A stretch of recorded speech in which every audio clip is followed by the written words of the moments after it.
آپ اپنے حقوق حاصل نہیں کر سکتے۔ 18ویں ترمیم نے اس بحث کے اوپر ایک بہت بڑے حد تک ناکہ لگا دیا۔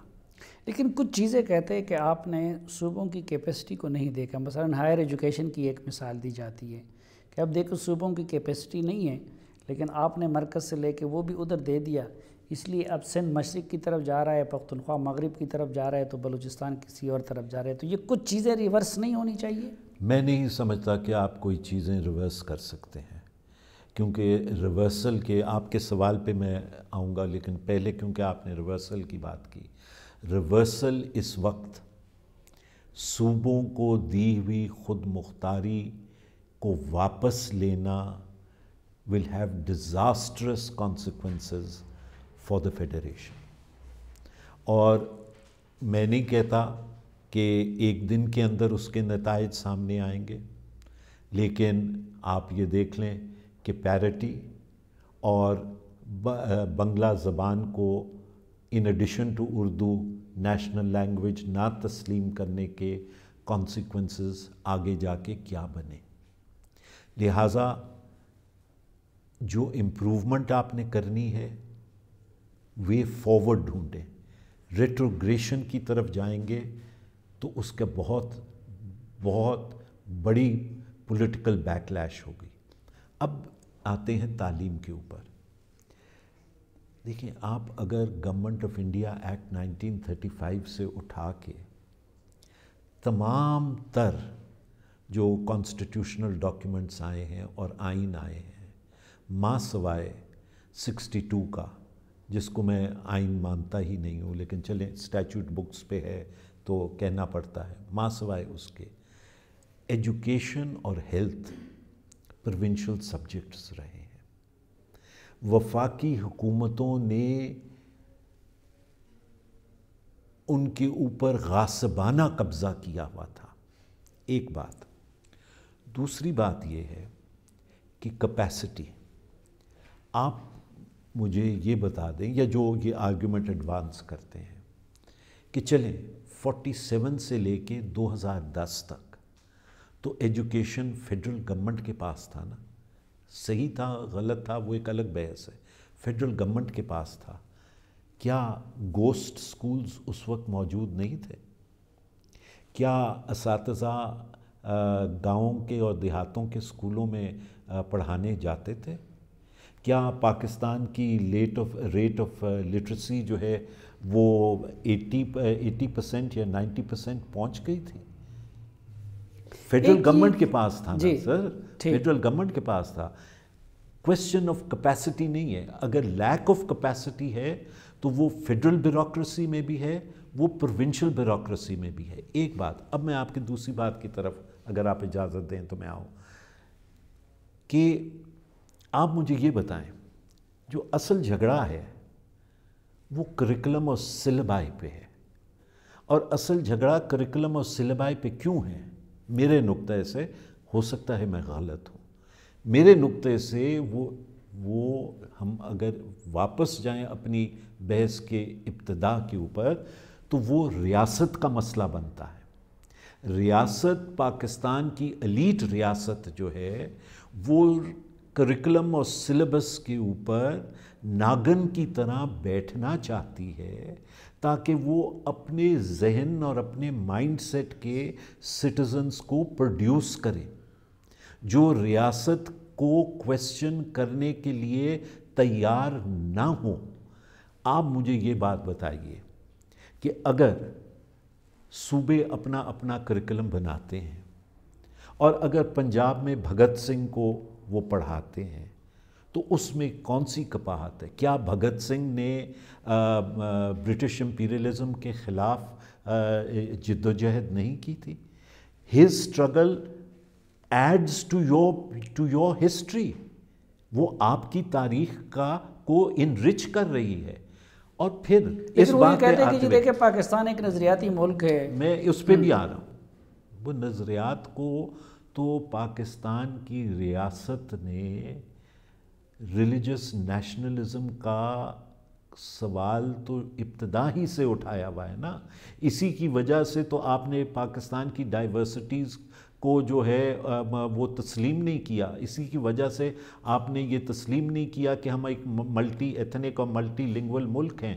لیکن اس کا نتیجہ آپ نے آج دیکھ لیا کہ کیا ہوا. لیکن اس کا کیا کرے کہ جی آئین میں ہے کہ شریعت ہی سپریم لا ہوگا, ہر قانون شریعت کا تابع ہوگا, اور جو نعرہ تھا پاکستان کا مطلب کیا لا الہ الا اللہ, اس کو اپنے سسٹم میں کیسے انکارپوریٹ کریں؟ آپ مجھے یہ بتائیے کہ کیا 18ویں ترمیم خدا نخواستہ شریعت کے خلاف ہے؟ یا جو صوبے اس وقت قوانین بنا رہے ہیں یا ان کا جو صوبوں کا تعلیمی نصاب ہے وہ خدا نخواستہ شریعت کے خلاف ہے؟ شریعت کو اور اسلام کے نعرے کو ریاست نے استعمال کیا اپنے آپ کو مستحکم اور اپنے پاس لیورز آف پار رکھنے کے لیے. ایک یہ اعتراض ہو رہا ہے کہ جی اس وقت پاکستان حالت جنگ میں ہے, لیکن آپ نے لا اینڈ آرڈر کو مکمل طور پر مرکز سے نکال کے صوبوں کے ہاتھ میں دے دیا, اور اب ان کے درمیان کوارڈینیشن ممکن نہیں رہا. دیکھیں, پہلی بات یہ ہے کہ لا اینڈ آرڈر شروع ہی سے صوبوں کے پاس تھا, اور اس میں کوئی 18ویں ترمیم کے اندر کوئی اتنی بڑی چھیڑ چھاڑ نہیں ہوئی ہے. وہ پہلے بھی صوبوں کے پاس تھا, ابھی بھی وہی صورتحال موجود ہے. اور دیکھیں, جو بات ایجوکیشن کے لیے بھی وہی ہے, لا اینڈ آرڈر کے لیے بھی وہی ہے, دیگر چیزوں کے لیے بھی وہ ہے جو ڈیوالو ہوئی ہیں. اس چیز کو مد نظر رکھتے ہوئے ہم نے کاؤنسل آف کامن انٹرسٹ کو, اگر آپ نے تو پڑھا ہوا ہے, آپ دیکھیں کہ ہم نے کاؤنسل آف کامن انٹرسٹ کو امپاور کیا. ہم نے کاؤنسل آف کامن انٹرسٹ کا پہلے یہ تھا کہ پرائم منسٹر ہو یا نہ ہو کسی کو نامنیٹ کر دے. ہم نے کہا کہ نہیں, پرائم منسٹر ہی اس کو چیئر کرے گا, کیونکہ یہ تمام امور جو ہیں وہ وہاں پہ ڈیسائیڈ ہونے ہیں. پھر ہم نے یہ کہا کہ اس کا الگ سیکریٹریٹ ہوگا, اور اس سیکریٹریٹ کی جو امپلیمنٹیشن کمیشن بنی تھی جس کو میں ہیڈ کر رہا تھا, ہم نے اس کے رولز آف بزنس بنائے, اور وہ بالکل وہی رولز آف بزنس ہیں جو کیبنٹ کے ہیں.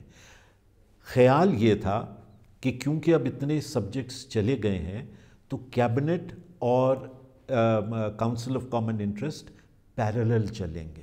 بڑا بنیادی سوال, اس وقت آپ کی پارٹی کی لیڈرشپ بھی ان خیالات کا اظہار کرتی ہے, مسلم لیگ نون کی لیڈرشپ بھی, ANP جیسی جماعتوں کے بھی, کہ جی 18th امینڈمنٹ کو ریورس کرنے کی کوئی خواہش ہے یا سازش ہو رہی ہے. آپ کو بھی اس طرح فیل ہو رہا ہے؟ جی, میں تو بہت عرصے سے کہہ رہا ہوں. میں تو جب چیئرمین سینٹ تھا 2015 سے میں یہ بات کہہ رہا ہوں. میں یہ محسوس کر رہا ہوں کہ 18th امینڈمنٹ کو رول بیک کرنے کی کوشش کی جا رہی ہے. میں یہ پہلے بھی کہا ہے, ابھی بھی میں کہتا ہوں, 18th امینڈمنٹ جو ہے وہ کوئی پرفیکٹ ڈاکیومنٹ نہیں ہے. 18th امینڈمنٹ کے اندر خامیاں ہو سکتی ہیں, اس کو بہتر بنایا جا سکتا ہے. کانسٹیٹیوشن ایک آرگینک ڈاکیومنٹ ہے, وہ گرو کرتا ہے, پارلیمان اس کو دیکھ سکتی ہے. لیکن جہاں پہ اختلاف ہے وہ یہ ہے کہ آپ جو چیز دی ہوئی ہے, جو صوبائی خود مختاری آپ نے دی ہوئی ہے, اس کو آپ واپس نہیں لے سکتے. اس سے آپ نے آگے جانا ہے, آپ آگے جائیں. اور دیکھیں, میکنزمز آئین کے اندر موجود ہے. کاؤنسل آف کامن انٹرسٹ, تعلیم کی بات ہے, کاؤنسل آف کامن انٹرسٹ موجود ہے, انٹر پروونشل کوارڈینیشن کمیٹی موجود ہے, منسٹرز ایجوکیشن یا دوسرے منسٹرز صوبوں کے اکٹھے بیٹھ کے مل کے آپ کو بھی یقین ہے کہ رول بیک کرنے کی کوشش کی جا رہی ہے؟ مجھے بالکل یقین ہے. موجودہ PTI حکومت کی آپ کو اس حوالے سے خواہش کیا نظر آتی ہے؟ وہ آپ کے ساتھ کریں یا رول بیک کرنے والوں کے ساتھ؟ دیکھیں, میری تو خواہش یہی ہوگی کہ وہ ہمارے ساتھ کھڑے ہوں, لیکن جو حال ہی میں ان کے کچھ وزراء کے بیانات 18th امینڈمنٹ کے بارے میں آئے ہیں وہ زیادہ حوصلہ افزا نہیں ہیں. اور پھر جیسے کچھ فیصلے کیے گئے جس میں میں اس بات کا مخالف نہیں ہوں کہ جو پرانا فاٹا تھا اس کو 3% دیا جائے, NFC کے اندر سے، لیکن یہ فیصلہ کابینہ کا کرنے کا نہیں ہے۔ یہ فیصلہ اگر ہونا تھا تو یہ فیصلہ NFC کے اندر ہونا ہے، نمبر 1، اور اگر اس کو کنسنسس ڈیولپ کرنا ہے تو یہ فیصلہ پھر کاؤنسل آف کامن انٹرسٹ میں اس کی ڈسکشن ہونی چاہیے تھی، نہ یہ کہ کابینہ کے اندر۔ اچھا، جب 2/3 میجارٹی کی بغیر ہو نہیں سکتا تو ظاہری بات ہے کہ اس وقت تو پھر اس کی کوئی صورت نظر نہیں آتی، تو اس حوالے سے تشویش بے جا نہیں ہے کہ 18th امینڈمنٹ کو رول بیک کیا جا سکتا ہے؟ نہیں، تشویش بے جا نہیں ہے، کیونکہ ایک ذہن بنایا جا رہا ہے مختلف تعلیمی اداروں میں، جو آپ کی سول سرونٹس کی اکیڈمیز ہیں وہاں پہ، میڈیا کے اندر اور دیگر جگہوں پہ ایک ذہن تیار کیا جا رہا ہے کہ 18ویں ترمیم جو ہے وہ از riddled with فالٹس ہوں گی، بٹ جیسے میں نے کہا کہ بیٹھ کے late us look for a way کہ یہ کس طرح بہتر ہو سکتا ہے، یہ نہیں کہ جی یہ فالٹ ہے اس میں لہٰذا اس کو ختم کر دو۔ ایک اس وقت جو اسٹیٹ کو مختلف ایشوز درپیش ہے، کچھ لوگ اس میں یہ سجیسٹ کرتے ہیں کہ جی اس کا واحد حل، اور آپ بھی ان لوگوں میں شامل ہیں، جو ٹروتھ اینڈ ریکنسیلیشن کمیشن کی بات کی جاتی ہے، آپ ابھی تک اپنے اس تجویز کی افادیت پہ قائم ہیں؟ جی، میں سمجھتا ہوں کہ یہ شہید محترمہ بے نظیر بھٹو کا انفنشڈ ایجنڈا ہے۔ انہوں نے COD کے اندر ٹروتھ اینڈ ریکنسیلیشن کمیشن کی بات کی تھی، اور اس وقت حالات قدرے بہتر تھے۔ آج جن حالات میں ہم کھڑے ہوئے ہیں اور جو ہم نے پہلے ڈسکشن کی ہے، اس میں کل بھی میں نے سینٹ میں یہ کہا تھا کہ ایک people's truth and reconciliation commission بننا لازم ہے، تاکہ جو وکٹمز ہیں وہ آئیڈینٹیفائی ہو سکیں کہ ریاست کی طرف سے یا اداروں کی طرف سے یا انڈیویجولز کی طرف سے کون وکٹمائز ہوا، اور وکٹمائزیشن کے بعد اس کی ریکٹیفیکیشن کیا ہے۔ اگر ریاست نے کرنی ہے تو وہ کس طرح ہوگی، اگر اداروں نے کرنی ہے تو وہ کس طرح ہوگی۔ اس سے ہرگز یہ مطلب نہیں ہے کہ کسی کے پیچھے ایک وچ ہنٹ شروع کر دی جائے، لیکن اگر مرہم رکھنا ہے اور اگر گریونسز سن کے وینٹیلیشن دینی ہے تو اس کے لیے پھر یہ لازم ہے۔ لیکن کمیشن کا لفظ تو ہم سنتے آ رہے ہیں، لیکن اس کمیشن کی کمپوزیشن کیا ہو، اس کا مینڈیٹ کیا ہو؟ دیکھیں، اس کمیشن کی اگر یہ بحث طول پکڑے تو اس کے بہت مختلف models through out the world موجود ہیں۔ ساؤتھ افریقن جو ہے وہ سب سے زیادہ مشہور ہے ٹروتھ اینڈ ریکنسیلیشن کمیشن، لیکن وہاں پہ وہ صرف ایپیتائٹ کے لیے بنا تھا، اور وہاں پہ جو ایک اور بنیادی فرق تھا وہ یہ تھا کہ جنہوں نے ایپیتائٹ کی وہ اس کو تسلیم کرنے کے لیے تیار تھے اور دوسری سائڈ معاف کرنے کے لیے تیار تھی۔ تو وہ ایگزیکٹ پیٹرن شاید پاکستان میں کی سچویشن میں ایگزیکٹلی فٹ ان نہ کرے، لیکن ہم اپنے حالات کو دیکھتے ہوئے اگر ہمارا کمیشن کن کن ایشوز کو ایڈریس کرے گا، یا کون سے ایشوز ہیں جو پارلیمنٹ میں یا کابینہ میں یا کسی اور لیول پہ نہیں ہو سکتے؟ دیکھیں، یہ تو ایشوز جو ہیں وہ آئیڈینٹیفائی اس وقت ہوں گے جو جیسے ہم نے ابھی بحث کی، اس میں بہت سی جو باتیں سامنے آئیں جو ریاست کی طرف سے ہوتی آئیں، جو سٹیزنز کے اپنے گریونسز ہیں، جو مختلف گروپس کے گریونسز رہے ہیں، ان کو آئیڈینٹیفائی کرنا ہے تاکہ ایک ہولسٹک ویو اور ایک holistic healing and development of society ہو۔ دیکھیں، اس کے ساتھ ساتھ صافی صاحب یہ ایک بات اور بھی بہت ضروری ہے کہ ہمیں اپنے سماج کو جو ہے وہ ری بلڈ کرنے کی بات ہے۔ اس وقت سماج جو ہے وہ بکھرا ہوا ہے، اور سماج کو جو ہے جیسے مارکسزم میں کہا جاتا ہے کہ سماج کو آپ صرف ریاست اوپر سے سماج کو بلڈ کرتی ہے۔ اور سول سوسائٹی اور دیگر ادارے اس کو نیچے سے منظم کرتے ہیں۔ اس وقت ہو یہ رہا ہے کہ اوپر سے اب بن رہا ہے، نہیں بن رہا، لیکن اوپر سے کچھ ہو رہا ہے، نیچے ضیاء الحق، پھر میں کہوں گا کہ ریاست کا فیصلہ تھا کہ کافی ہاؤس کلچر کو ختم کر دیا جائے، طلبہ تنظیموں کے اوپر پابندی لگا دی جائے، ٹریڈ یونینز کو ڈسمینٹل کر دیا جائے۔ یہ وہ ادارے ہیں یا وہ جگہیں ہیں جہاں سے نیچے سے سماج جو ہے یا سول سوسائٹی کو ختم کر دیا جائے یا میڈیا کو گیگ کر دیا جائے۔ یہ وہ 4 یا 5 ایسے عوامل ہیں جو نیچے سے سوسائٹی کو جوڑتے ہیں، بلڈ اپ کرتے ہیں، ان کے اوپر ہم قدغن لگا دیتے ہیں۔ تو جب تک ان کو ہم پھلنے پھولنے نہیں دیں گے تب تک سوشل انٹیگریشن پاسبل نہیں ہے۔ ناظرین، جرگہ کے اس سیگمنٹ کے مہمان آپ لوگوں کے لیے انجان نہیں، لیکن میں آج آپ کو ان کی زندگی کا ایک ایسا رخ دکھاؤں گا جس سے آپ لوگ واقف نہیں، اور یقیناً ان کی زندگی کا وہ رخ جان کر آپ پریشان نہیں لیکن حیران ضرور ہوں گے۔ آپ لوگوں نے ان کو جنرل پرویز مشرف کے دستراز کی حیثیت میں دیکھا ہے، لیکن آج میں آپ کو دکھاؤں گا کہ کس طرح وہ بوسنیا کی جنگ کے واحد پاکستانی غازی رہے۔ آپ ان کو اس وقت ایک سیاستدان کے طور پر جانتے ہیں، لیکن میں آپ کو بتاؤں گا کہ وہ پاکستان کے سب سے زیادہ پڑھے لکھے سیاستدان ہیں جنہوں نے 3 PhD کے ڈگری لیے ہوئے ہیں۔ ان کا سیاسی کیریئر اسلامی جمع طلبہ اور پاسبان سے شروع ہوا اور جنرل پرویز مشرف کے آل پاکستان مسلم لیگ سے ہوتا ہوا MQM تک آ گیا۔ انہوں نے زندگی افغانستان کے پہاڑوں میں جنگوں سے شروع کی تھی اور اب گزشتہ ماہ ایسے پاکستانی سیاستدان کا اعزاز حاصل کیا جو عام سپاہیوں کے ساتھ سیاچن کی محاذ پر گئے۔ ناظرین، میرے آج کے جرگہ کے مہمان خیبر پختونخوا کے ضلع صوابی میں پیدا ہوئے۔ 1988 میں پشاور میڈیکل کالج سے گریجویشن کی، پھر اعلیٰ تعلیم کے لیے انگلینڈ چلے گئے، وہاں سے LLB اور بار ایٹ لاء کی ڈگری لی، پہلے ہیومن رائٹس میں LLM اور پھر انٹرنیشنل لاء میں LLM کیا۔ واپس آ کر پشاور یونیورسٹی سے پہلے MA پولیٹیکل سائنس اور پھر فلاسفی میں MA کیا۔ فرانس سے ہیومن رائٹس میں پوسٹ گریجویٹ ڈپلومہ لیا۔ انٹرنیشنل اسلامک یونیورسٹی اسلام آباد سے انفارمیشن ٹیکنالوجی میں ڈپلومہ لیا۔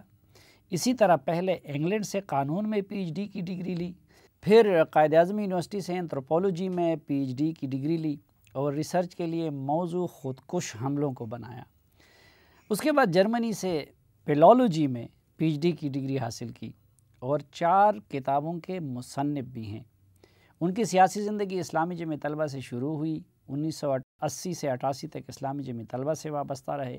اس دوران افغان جہاد میں حصہ لیا، کنڑ، جلال آباد، خوست اور ستو کنڈو زدران کے محاذوں پر افغان مجاہدین کے ہمراہ روسی افواج کے ساتھ لڑتے رہے۔ 1989 میں مشہور زمانہ جلال آباد حملہ میں حصہ لیا۔ اس سے قبل لنڈے خیبر اور مارو میدان کی لڑائیوں میں بھی شریک رہے، اور اس وقت جو لنگڑاتی ہوئی ٹانگ کے ساتھ نظر آتے ہیں تو اس کی وجہ یہ ہے کہ ایک مرتبہ افغانستان میں شدید زخمی ہوئے۔ وہ ان چند محدود پاکستانیوں میں شامل ہیں جنہوں نے شوق شہادت میں بوسنیا کی آزادی کی جنگ میں بھی حصہ لیا۔ 1994 میں قاضی حسین احمد صاحب اور محمد علی دورانی صاحب نے پاسبان تنظیم قائم کی تو وہ اس کے خیبر پختونخوا چیپٹر کے صدر بنے، پھر اس تنظیم کے وائس چیئرمین بنے۔ سابق صدر فاروق لغاری صاحب نے ملت پارٹی قائم کی تو وہ اس کے خیبر پختونخوا چیپٹر کے صدر منتخب ہوئے۔ جنرل پرویز مشرف کے اقتدار پر قبضے کے بعد وہ کسی حد تک سیاست سے کنارہ کش رہے اور وکالت کو توجہ دی۔ قومی احتساب بیورو کے ایڈیشنل پروزیکیوٹر جنرل بنے۔ تباہ کن زلزلے کے بعد جنرل پرویز مشرف کی حکومت نے نیشنل والنٹیئر موومنٹ قائم کی تو وہ اس کے ڈپٹی چیئرمین بنے، پھر ان کی حکومت میں یوتھ افیئرز کے ایڈوائزر بنے۔ 2007 کی نگران حکومت میں ٹورزم اور یوتھ افیئرز کے وفاقی وزیر بنے۔ 2008 میں جنرل پرویز مشرف نے پاسدار پاکستان تنظیم قائم کی تو وہ اس کے سربراہ بنائے گئے۔ بعد ازاں جنرل پرویز مشرف نے آل پاکستان مسلم لیگ قائم کی تو وہ اس کے بانی جنرل سیکرٹری بنے۔ نومبر 2013 میں انہوں نے پراسرار طور پر MQM میں شمولیت اختیار کر کے ہم جیسے دوستوں کو ورطۂ حیرت میں ڈال دیا۔ اس کی رابطہ کمیٹی کے ممبر بنے اور 2015 میں اس کی ٹکٹ پر سینٹ کے رکن منتخب ہوئے۔ اس وقت وہ سینٹ میں MQM پاکستان کے پارلیمانی لیڈر ہیں، لیکن اس مقام تک پہنچ کر بھی ان کی ایڈونچرزم کے شوق کی تکمیل نہیں ہوئی۔ کچھ عرصہ قبل انہوں نے chief of army staff general Qamar Javed Bajwa کو خط لکھ کر درخواست کی کہ وہ سیاچن کے محاذ پر جا کر اپنی افواج کے ساتھ وقت گزارنا چاہتے ہیں۔ انہوں نے یہ بھی درخواست کی کہ وہ VIP کی حیثیت میں نہیں بلکہ اس رستے سے جانا چاہتے ہیں جس سے عام سپاہی جاتے ہیں، اور وہاں فرنٹ لائن پر رہنا چاہتے ہیں۔ چنانچہ آرمی قیادت کی طرف سے ان کے لیے گزشتہ ماہ اس سفر کا انتظام کروایا گیا۔ آج کے جرگہ میں ہم ان سے سفر سیاچن کی تفصیلات بھی جانیں گے۔ تو ناظرین، آج کے جرگہ کے مہمان MQM پاکستان کے سینٹ میں پارلیمانی لیڈر بیرسٹر ڈاکٹر سینیٹر محمد علی صاحب۔ بہت شکریہ صاحب صاحب۔ Thank you. یہ کیا ہے؟ اسلامی جمعیت طلبہ، افغانستان، پاسبان، ملت پارٹی، پرویز مشرف، وہاں سے MQM، یہ سفر تو اپنی جگہ پہ حیران کن ہے، لیکن یہ سیاچن جانے کا خیال کیسے آپ کو آیا؟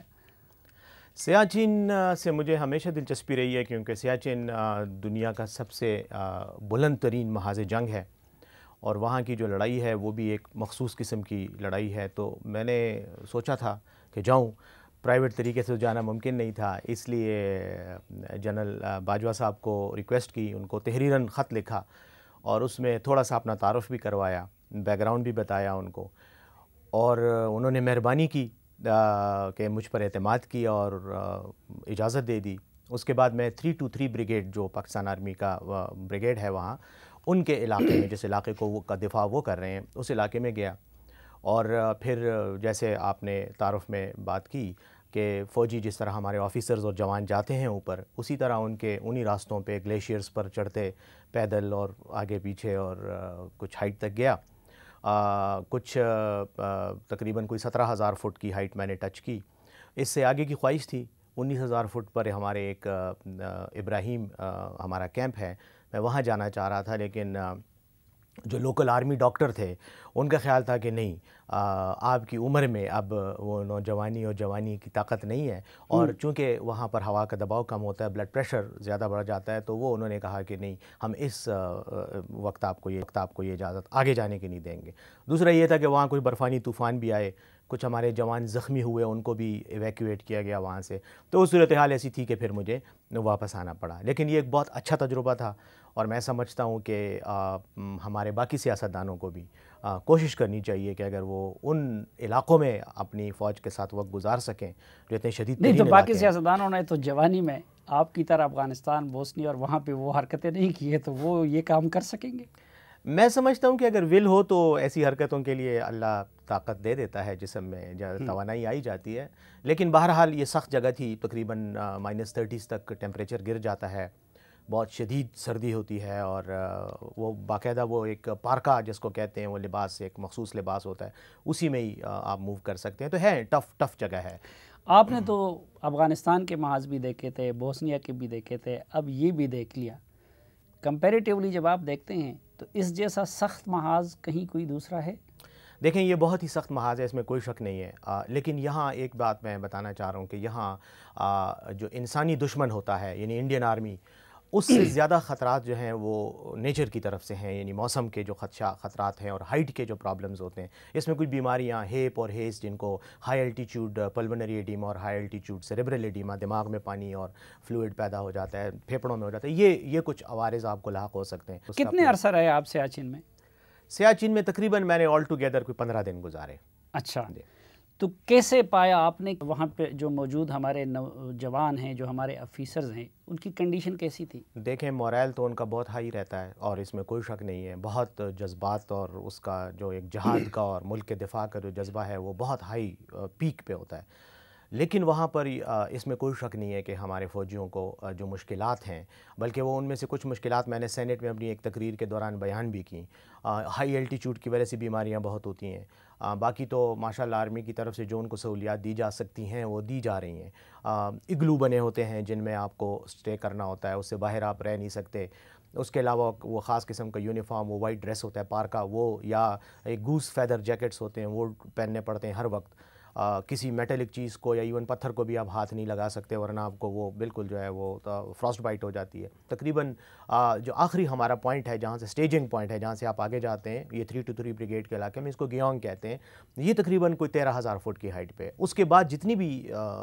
وہ ہے یہ ساری آپ کو پیدل کرنی پڑتی ہے, گلیشیئر پہ جانا پڑتا ہے اور گلیشیئر پر پھرنا ایسا ہی ہے جیسے آپ ایک نہیں تو وہاں تک ہیلی نہیں جا سکتا. ہیلی جا سکتا ہے لیکن ہمارے پاس ایک تو ہیلیز اتنے ہیں نہیں, دوسری بات یہ ہے کہ ہیلی کی بھی اپنی ایک کچھ لمیٹیشنز ہوتی ہیں, یعنی 19,000 فیٹ سے زیادہ جب ہیلی جاتا ہے تو پھر اس کو بھی ایئر پریشر کا پرابلم ہوتا ہے. دوسری بات یہ ہے کہ ہیلی میں آپ اتنے زیادہ لوگ نہیں لے کے جا سکتے, جو جوان ہوتے ہیں ان کا ایکوپمنٹ ہوتا ہے وہ ان کو خود لے کے جانا پڑتا ہے, یا کسی حد تک خچر جاتے ہیں اس کے بعد خچر بھی رک جاتے ہیں, پھر انسانوں کو خود ہی پیدل چلنا پڑتا ہے. یعنی ایک خاص بلندی سے اوپر جا کے جی پھر ہیلی کے بجائے ہمارے جوان خود بالکل پیدل چلتے ہیں. پیدل چلتے ہیں, سامان لے کے چلتے ہیں.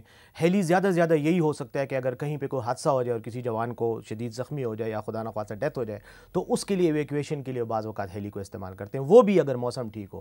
میں آپ کو ایک بات بتاؤں, ایک واقعہ میں آپ کو بتانا چاہ رہا ہوں جو کہ میں چاہتا ہوں کہ ریکارڈ پہ آئے, کہ گیاری میں جب آپ جائیں جہاں پہ وہ ایولانچ آیا تھا جس میں کئی جوان شہید ہوئے تھے, 140 سے زیادہ شہادتیں ہوئی تھیں, وہاں پر ایک جوان کا نام لکھا ہوا ہے جو شہید تھے ہمارے. ان میں اس کا ہمیں وہاں بتایا گیا مجھے کہ یہ ہائٹ پہ تھا, کوئی 20-21 ہزار فٹ ہائٹ پہ تھا اور یہ وہاں بیمار ہوا, اس کو پھیپڑوں میں پانی پیدا ہو گیا اور وہ تھرومبوسس ہو گیا. اس کو ایویکیویٹ نہیں کیا جا پا رہا تھا کیونکہ سرد موسم تھا, ہوائیں چل رہی تھیں, برفانی طوفان تھا, ہیلی کاپٹر کے ذریعے بھی ایویکیویٹ نہیں ہو پا رہا تھا. اس دوران اس کی والدہ کی ڈیتھ ہوئی, اس دوران اس کی بہن کی ڈیتھ ہوئی اور اس کے بعد وہ خود اس کی ڈیتھ وہیں ہوئی کیونکہ اس کو باوجود کوشش کے وہ نہیں کر سکے. تو کہنے کا مقصد میرا یہ ہے کہ جو فیسیلیٹیز جس طرح کے آپ نیچے عام علاقوں میں تصور کر سکتے ہیں, حالت جنگ کے دوران جو آپ تصور کر سکتے ہیں, وہ آپ حالت امن میں بھی وہاں پہ ایکسپیکٹ نہیں کر سکتے, اتنے سخت حالات ہیں. آپ تو کچھ عرصہ پہلے گئے تھے, کون سا مہینہ تھا؟ میں گیا تھا ستمبر کے آخری ہفتے اور اکتوبر کے اور شروع. اس وقت وہاں ٹیمپریچر کیا تھا؟ وہاں پہ جو ہائٹ پہ ٹیمپریچر ہے وہ تقریباً -30 تک گر جاتا تھا رات کو, اور دن کو جب دھوپ نکلتی تھی تو دھوپ کو میں پرابلم یہ ہوتی تھی کہ پھر دھوپ کی وجہ سے گلیشیئر پہ گرمی آتی ہے تو پگھلنے لگ جاتے ہیں تو وہ انریلائبل ہو جاتے ہیں, تو اس لیے رات کو سفر بھی ہمیں رات کو ہی کرنا پڑتا تھا گلیشیئرز کے اوپر, دن کو آپ ٹریول بھی نہیں کر سکتے. اور دوسرا یہ ہے کہ وہاں سے آپ دشمن کی پوسٹوں سے آپ کی موومنٹ نظر آتی ہے کیونکہ قریب قریب پوسٹیں ہیں. دھوپ نکلے تو پگھلنا مسئلہ ہوتا ہے, دھوپ نہ ہو تو زیادہ برف باری مسئلہ ہوتا ہے, تو ٹھنڈ مسئلہ ہوتا ہے. بالکل یہ ہے, لیکن زیادہ تر موومنٹ وہاں پہ پیدل ہوتی ہے اور رات کو ہوتی ہے. یہ پانی کا, نہانے کا اور اس طرح کی چیزوں کا کیا ہوتا ہے؟ صافی صاحب کوئی نہانے نہیں ہوتا. آپ نے جب اوپر جانا ہے, ہوتا یہ ہے کہ میں تو خیر واپس آ گیا تھا لیکن اس کے بعد ایک فوجی اصطلاح میں کہتے ہیں کہ وہ نو موومنٹ, وہ موومنٹ بند ہو جاتی ہے. موومنٹ بند ہونے کا مطلب یہ ہے کہ اب اس وقت موومنٹ بند ہوگی, یہ جو دن گزر رہے ہیں کیونکہ برف باری اور سب کچھ. تو جو ہمارے جوان مورچوں میں چلے جاتے ہیں ان کو پہلے سے ڈپلوائے کر دیے جاتے ہیں, وہ پھر مئی تک وہ وہیں رہیں گے, یہ 4-5 مہینے وہ وہیں ہوں گے. اچھا, اس دوران وہ نہا نہیں سکتے. آپ نہانا تو بہت دور کی بات ہے, آپ کسی میٹلک چیز کو ہاتھ نہیں لگا سکتے, ایون پتھر کو بھی آپ ہاتھ نہیں لگا سکتے. جیسے ہی آپ لگائیں گے آپ کا ہاتھ چپک جائے گا اور آپ کو جو ہے وہ فراسٹ بائٹ ہو جائے گی. پھر بعد میں آپ کو ہاتھ کاٹنا ہی پڑے گا کیونکہ اس کو آپ ان حالات میں, ان دنوں میں آپ ان کو ایویکویٹ بھی نہیں کرا سکتے. تو اتنی شدید اس میں. اچھا, پھر اس کے علاوہ پیشاب کرنا بھی ایک ایشو ہوتا ہے کیونکہ آپ کو یہ بھی, اور وہاں پر یہ بھی ایک میڈیکل ریکوائرمنٹ ہے کہ آپ کو زیادہ زیادہ فلوئڈ لینا پڑتا ہے, ڈی ہائیڈریشن کا خطرہ ہوتا ہے. وہ فلوئڈ لینا بھی ایک مسئلہ ہے کیونکہ وہ آپ کو پھر ٹھنڈا پانی آپ پی نہیں سکتے, آپ کو پانی گرم کرنا پڑتا ہے. گرم کرنے کے لیے آپ کو کیروسین آئل واحد وہ فیول ہے کہ جو وہاں فریز نہیں ہوتا, باقی ہر چیز فریز ہو جاتی ہے. تو وہ کیروسین آئل کا استعمال اتنا زیادہ ہوتا ہے کہ کچھ عرصے کے بعد جب آپ پانی پی رہے ہوتے ہیں, چائے پی رہے ہوتے ہیں, تو اس میں بھی آپ کو یوں محسوس ہو رہا ہوتا ہے جیسے آپ مٹی کا تیل پی رہے ہیں کیونکہ اتنا زیادہ وہ اس کا بدبو اور اس کی جو وہ ہوتی ہے کپڑوں سے. پر نہانے وغیرہ کا تو نہ شیو ہو سکتی ہے, نہایا جا سکتا ہے. پینے کے لیے پانی کیروسین آئل سے آگ جلا کے گرم کیا جائے گا, اور کھانے کا بھی یہی ہوگا. کھانا بھی یہی ہوتا ہے, وہ فروزن فوڈ ہوتا ہے اور یا وہ انرجی فوڈ ہوتا ہے, وہ وہیں پہ ڈمپ ہو جاتا ہے. اور 5 مہینے آپ کو فریش کھانے کا تو آپ تصور ہی نہیں کر سکتے نا کہ آپ کو فریش سبزی ملے یا فریش گوشت ملے. سب جو ہے وہ پیکڈ ہوتا ہے اس میں ڈبوں میں, وہ وہاں پہ ڈمپ کر دیا جاتا ہے ستمبر اکتوبر میں, اور اس کے بعد نومبر کے بعد اکتوبر کے مڈ میں جو ہے اور مئی تک آپ کو وہاں پہ پھر موومنٹ نہیں ہوتی. آپ کیا احساسات لائے ہیں سیاچن سے, اور وہاں سے اپنے پارلیمنٹیرین کے لیے اور قوم کے لیے کیا پیغام لائے ہیں؟ دیکھیں احساسات کی بات تو یہ ہے کہ جب انسان وہاں رہتا ہے اور ان کے ساتھ شیئر کرتا ہے تو پھر انسان کو احساس ہوتا ہے کہ دوسرے انسانوں کے کیا احساسات ہیں. میں سمجھتا ہوں کہ پارلیمنٹیرینز کا یا ہمارے لوگوں کا فوج پر تنقید ہوتی ہے, آپ دیکھتے ہیں ہر روز ہوتی ہے. ٹھیک ہے, ہو سکتا ہے یہ تنقید جائز بھی ہو بعض معاملات میں, کریں جو بھی تنقید کریں, لیکن جو فوج کی قربانیاں ہیں یا جو فوج واقعی آپ کے لیے کچھ کر رہی ہے اس کا احساس ضرور رکھنا چاہیے. اور وہاں جا کر مجھے یہ احساس ہوا, اور اسی لیے میں گیا بھی, میں چاہتا تھا کہ میں وہاں جاؤں اور خود اپنی آنکھوں سے دیکھوں. وہاں مجھے یہ احساس ہوا کہ جو لوگ ان ہائٹس پر, اتنی اونچائی پر اپنی ڈیوٹی سر انجام دے رہے ہیں, یہ یقین کریں یہ بہت ہی بڑی قربانی ہے جو آپ اپنے ملک کے لیے دے رہے ہیں. یعنی جان دینا آسان ہے, میں سمجھتا ہوں گولی کھا کر مر جانا زیادہ آسان ہے بنسبت وہاں 5 مہینے رہنے کے. اتنی سخت وہاں پہ تکلیف ہے, اور اس کے باوجود وہ اتنے حوصلے سے اور اول عزمی کے ساتھ وہاں پہ ڈیوٹی دے رہے ہیں. لیکن میں سمجھتا ہوں کہ ہماری قوم کو یا تو علم نہیں ہے اور یا شاید قدر نہیں ہے. میں نے یہاں آ کر یہ چیز بھی محسوس کی, اور میں نے سینٹ میں باقاعدہ یہ نقطہ اٹھایا جو کہ ڈیفنس کمیٹی کو ریفر ہوا ہے, اس کو انشاءاللہ میں پرسو بھی کروں گا. میں نے یہ نقطہ اٹھایا تھا کہ جو فوجی وہاں ڈیوٹی دے رہے ہیں ان کو کم از کم اس ڈیوٹی کے دوران کا جو ٹائم ہے اس میں ان کی تنخواہوں کو کم از کم ڈبل کیا جائے. دیکھیں ہمارے فوجیوں کی تنخواہیں کتنی ہیں, ایک عام سپاہی کی تنخواہ میرے خیال میں 20 یا 23 ہزار روپے ہے پر منتھ.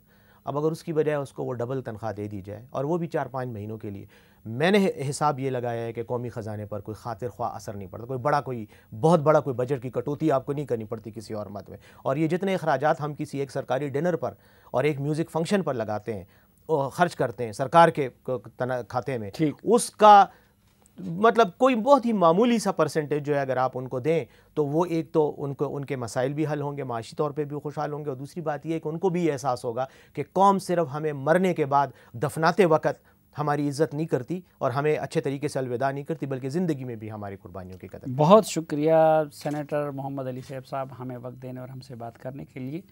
کے ساتھ ہی آج کے جرگے کا وقت ختم ہوا چاہتا ہے. اس توقع کے ساتھ کہ پروگرام سے متعلق اپنے فیڈ بیک سے آپ ہمیں آگاہ کرتے رہیں گے, اور اس امید کے ساتھ کہ اپنی دعاؤں میں ہمیں یاد رکھیں گے, آج کے جرگے سے اجازت چاہتا ہوں. اللہ حافظ.